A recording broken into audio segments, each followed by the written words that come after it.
Say you're a person living in the land of the free, Europe, and you're looking to buy a small van. Well, it's good news because you've got a whole heap of options available in front of you, such as the Citroën Berlingo or the Peugeot Partner, Opel Combo, the Toyota ProAce City, or even the Fiat Doblo.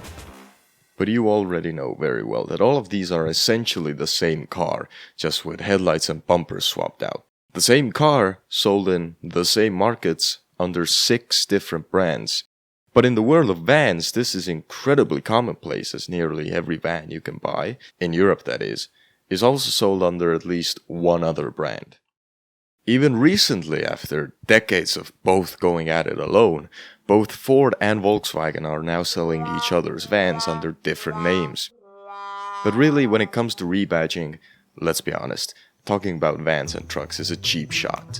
Although they are a very prominent example of rebadging in the 21st century, as by now the practice has become less commonplace when it comes to passenger cars.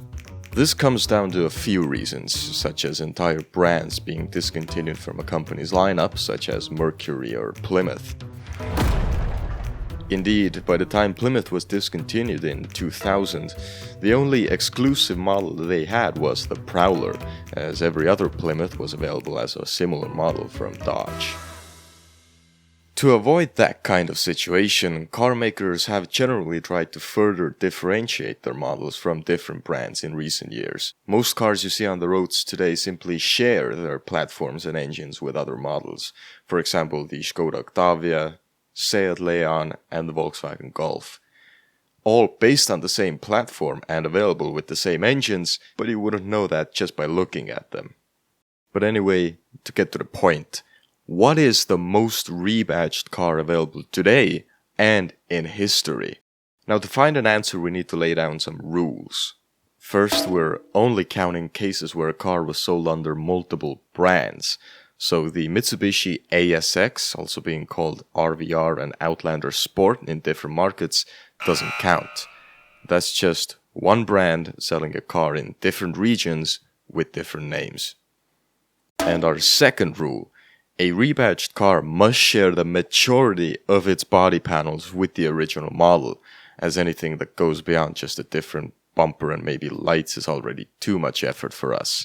And no, the Supra is not a rebadged BMW. So, ladies and gentlemen, I present to you the Daihatsu Rocky, possibly the most rebadged car available for purchase today. What started out as a Daihatsu is also available as the Toyota Raze, in Malaysia as a Perodua Ativa, and most recently the Subaru Rex. If you're counting with me, that's 4 different automakers selling it as their own car. And it's appropriate that we are talking about Toyota right now, though, as I'd say they're really the only automaker that's been quite liberal recently with badge engineering. According to my ability to count, Toyota sells about 18 models in certain regions that originate from other manufacturers, though mainly Suzuki and Daihatsu models. Speaking of Suzuki, the 1988 Swift. Now, during that time, Suzuki was under the influence of a great force of evil, known as GM. As such, it actually ended up jump-starting the Geo brand as the Geo Metro in the US, then went to Canada as the Chevrolet Sprint and Pontiac Firefly. In Australia, it was a Holden Barina, and in India, the Maruti Suzuki 1000. And perhaps most bafflingly, Subaru sold it in Europe as a Subaru Justy. Counted out loud, that's 7 different brands selling the same tin can. Oh, but it gets so much worse. During the 70s, GM invested heavily into what it called a T platform meant for smaller family cars, and they made sure to squeeze out every last penny they could of this platform. When Opel launched the Kadett C in Europe, it was naturally turned into a Vauxhall in Britain, the Chevette. It was then sold as the Chevrolet Chevette in Brazil, though this is not to be confused with the American Chevrolet Chevette, which this was not.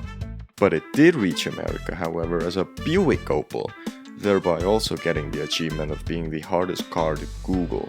The T platform also ended up in Australia as a Holden Gemini and was sold in Korea, initially as a Sai and later as a Daewoo.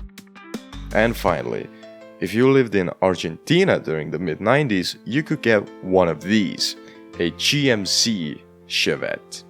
Indeed, this thing has gained quite a bit of fame for being the only non-truck or crossover ever sold under the GMC name. Oh, and it was also technically an Isuzu Gemini in Japan. And so that's 9 brands the Simple Cadet C was sold under, with some versions lasting until 1996. So GM can be proud as the T-platform cars take second place on the podium of the most badge-engineered cars, although it is sharing its silver medal with the original Mini and its variants. But now, let's get to the car that we are actually looking for. The car that has had the honor of carrying more badges than any other. Well, it probably won't surprise you that we, once again, return to GM. But this time around, it's not just the Americans we have to blame, as Honda also has a part in this specific car getting this prestigious title. The second generation Isuzu Trooper.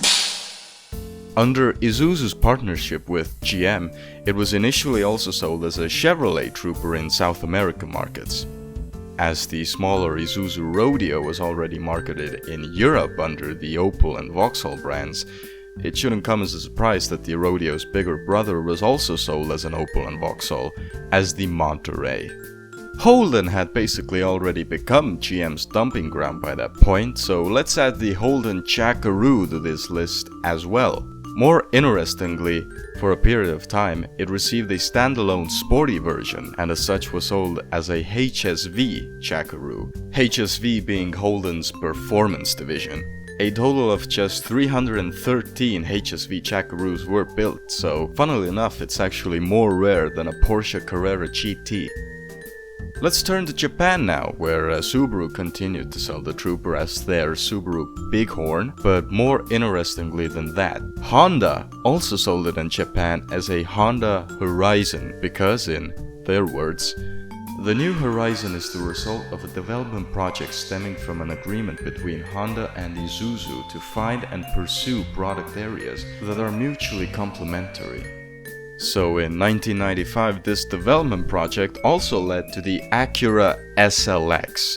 Without any exterior or interior changes, Honda attempted to sell the Trooper as a luxury SUV in America. The SLX from Acura, the true definition of luxury. Where the identical looking but much cheaper Isuzu was also available for purchase. It probably won't shock you that Acura managed to shift just 6,600 of these before pulling the plug. And finally, starting in the early 90s, a Chinese company by the name of Sanchu built the Trooper using knockdown kits and sold it as the Sanchu Trooper. And so, with 10 different brand names it was sold under, I'm confident enough to claim that the second generation Isuzu Trooper indeed holds the title of being the most rebadged car in history. Though obviously that is under my definition of what the rules should be when answering this question.